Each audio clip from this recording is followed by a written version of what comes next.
Madrid, jueves, 11 de enero de 1951. Las 7:30 de la tarde. La señora estaba planchando en una habitación interior habilitada como comedorcito. Aquel día tenía varias preocupaciones que no eran usuales. Últimamente su esposo estaba especialmente sobrepasado por el trabajo y lo pagaba con ella. Algún día la cosa no iba a terminar bien porque algo estallaría. Hasta ahora aguantaba porque lo primero era el hijo, que ya era mayor y tenía derecho a hacer su propia vida. Aunque la existencia que llevaba tendría que cambiar. Al fin y al cabo el marido lo ganaba bien y problemas había en todas las casas, en todos los matrimonios desde que el mundo es mundo. Ella se limitaba a estar allí para lo que hiciera falta, desde limpiar hasta hacer la comida, como había hecho siempre. Aunque quizá ya había llegado el momento de contratar a alguien que la ayudara porque tampoco se trataba de ser la más rica del cementerio. Las tareas de la casa daban mucho trabajo y mucho agobio, por eso había llegado el momento de descansar. Su marido no se daba cuenta de lo que ella bregaba para que se lo encontrara todo a punto. Estaba demasiado metido en las necesidades de su negocio. Pero ella tendría que plantear el problema aunque se uniera a todos los problemas que tienen los matrimonios, a las malas rachas que sufren, a las discusiones y a las peleas que menos mal que al final todos son momentos malos que pasan y después se van. Pero ella llevaba muchos años al pie del cañón y ahora que su marido estaba ganando un fortunón, que bien lo sabía ella porque podía contar los billetes que se acumulaban en el armario, era el momento de disfrutar de lo bueno, que luego el tiempo se pasa y cuando uno quiere las cosas agradables que tiene este mundo ve que el tiempo se le ha acabado. La señora oyó el ruido en la puerta y se sintió contrariada. Pensó que podía ser el pesado de antes, al que no le había abierto aunque venía preguntando por su marido. Normalmente no abría a nadie nunca y, si le traían algo, pedía que lo dejaran en la portería hasta que pasara a recogerlo o lo subieran su marido o su hijo. Estando sola prefería no atender llamadas de ningún tipo. Pero aquella le picó la curiosidad. Dejó la plancha y salió a ver qué querían. Al otro lado el mismo hombre de antes dijo que tenía que localizar a su marido, que era urgente, que le dejara usar el teléfono, traía un mensaje que no podía esperar. Ella dudó. Había algo que la llenaba de desconfianza. No le gustaba la voz del que estaba pidiéndole que le dejara entrar, ni le gustaba que trajera un recado o un mensaje urgente. Tampoco le gustaba que viniera a buscar a su marido. No obstante, la voz era suplicante, insistente. Recordaba esa voz. Tal vez fuera cierto que traía algo que no podía esperar. Poniendo a prueba sus nervios, se decidió a abrir la puerta. Inmediatamente entró un hombre bajo, vestido con una gabardina, que le pidió que le llevara hasta el teléfono, dándole mientras conversación sobre su hijo y la fecha en la que pensaba contraer matrimonio. Hasta que de repente cambió de actitud y la apartó a un lado empujándola hacia el fondo sin darle tiempo a nada, y sin ninguna consideración. Ella gritó pero fue en vano. El hombre la llevó hasta el comedorcito donde estaba la plancha. Ella volvió a gritar. Pero el hombre, despiadado, la golpeó en la cabeza con un objeto contundente que llevaba abriéndole una tremenda herida. Trató de golpearla también en el vientre, pero la mujer consiguió evitarlo a la vez que se deshacía en gritos de socorro e iniciaba la huida hacia la calle. Los gritos de la infeliz fueron oídos por unos pintores que realizaban trabajos de reparación en el piso inferior, así como por la inquilina del superior, Jovita Bian Gómez, que se asomaron a las ventanas del patio, pero que no consideraron el hecho lo suficientemente fuera de lo normal para ir a ver qué pasaba. O tal vez tuvieron miedo de lo que pudieran encontrarse. El caso es que no dieron la voz de alarma. El criminal la alcanzó en el pasillo y de un certero tajo le cortó el cuello, seccionándole la yugular.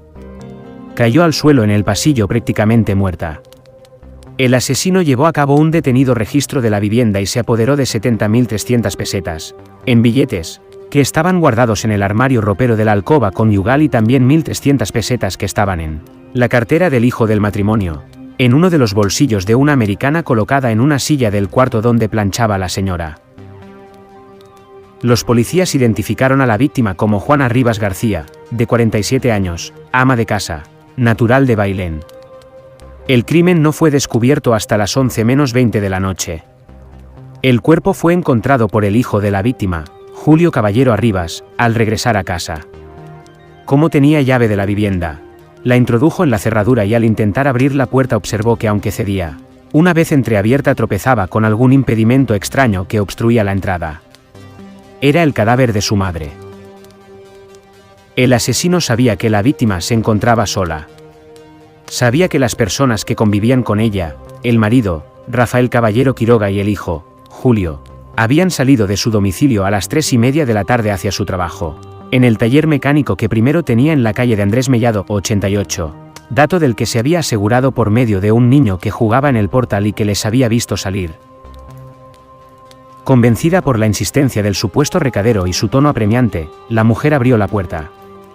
Las investigaciones policiales se orientaron desde el primer momento al descubrimiento del posible autor del hecho entre los miembros de la familia, las amistades de esta y el personal del taller mecánico propiedad del marido. Las pesquisas policiales empezaron a ir por buen camino cuando los agentes tuvieron conocimiento de que en el taller había trabajado un joven que no figuraba en las listas de empleados y que ayudaba en las faenas de pintura de los automóviles. Este crimen es uno de los que mayor impresión causaron en su época. Lo cometió un joven de 22 años, Ramón Oliva Márquez, a quien apodaban el Monchito. Era un hombre que necesitaba urgentemente dinero porque quería casarse pronto, y que no había vuelto a tener un empleo decente desde que abandonara el trabajo ocasional que desempeñó en el taller mecánico del marido de la víctima. Suponía que su antiguo patrono tenía dinero guardado en casa, por lo que pudo llegar a saber mientras estuvo a sus órdenes, y por eso se presentó en la calle Écija, 6, segundo B. El propósito era el robo y no dejar testigos que pudieran reconocerle, así que atacó a la mujer, que se defendió con uñas y dientes dejándole la cara marcada y resistiéndose con desesperación. Pero finalmente sucumbió a la juventud del Monchito, aunque este era pequeño y no demasiado fuerte. Una vez la mujer caída en el suelo, se apoderó del dinero y las joyas. Incluso tuvo tiempo para retirar del fuego de la cocina un cazo con leche que estaba a punto de derramarse. El criminal dejó también huellas de sangre en el grifo de la cocina. Efectuado un registro en el domicilio del presunto asesino mediante un mandamiento judicial, fue encontrada una bolsita que contenía un reloj, una pulsera de oro y 2 plumas estilográficas, objetos reconocidos como propiedad de la víctima. La policía encontró también 51.000 pesetas en billetes, y asimismo, detrás de un armario, una gabardina con rastros de sangre. También fue hallado un traje que había sido sometido a una cuidadosa limpieza. El presunto asesino fue detenido poco después en el domicilio de su novia. Serían las 3:30 de la tarde del sábado, 20 de enero, cuando lo encontraron en el patio de la vivienda, donde se dejó prender sin oponer resistencia. En aquel hogar humildísimo fueron halladas ropas y sábanas de ajuar por valor de 8.000 pesetas que Monchito había regalado a su novia. Ante tales pruebas, el acusado confesó su crimen. El traje que llevaba puesto durante el crimen lo había limpiado su propio padre, Ricardo Oliva Álvarez, de 58 años, que había trabajado en una tintorería.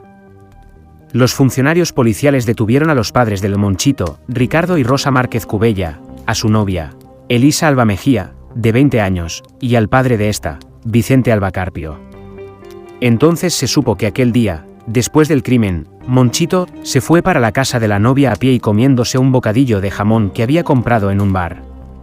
Al llegar no pudo disimular un gran hematoma en la cara y varios arañazos, lesiones que le había causado la víctima al tratar de defenderse, por lo que inventó una historia, que se había peleado con su patrón para conseguir cobrar unos atrasos. Después del crimen fijó precipitadamente la fecha de la boda para el 22 de julio siguiente y así lo dejó, marcado en una hoja de calendario.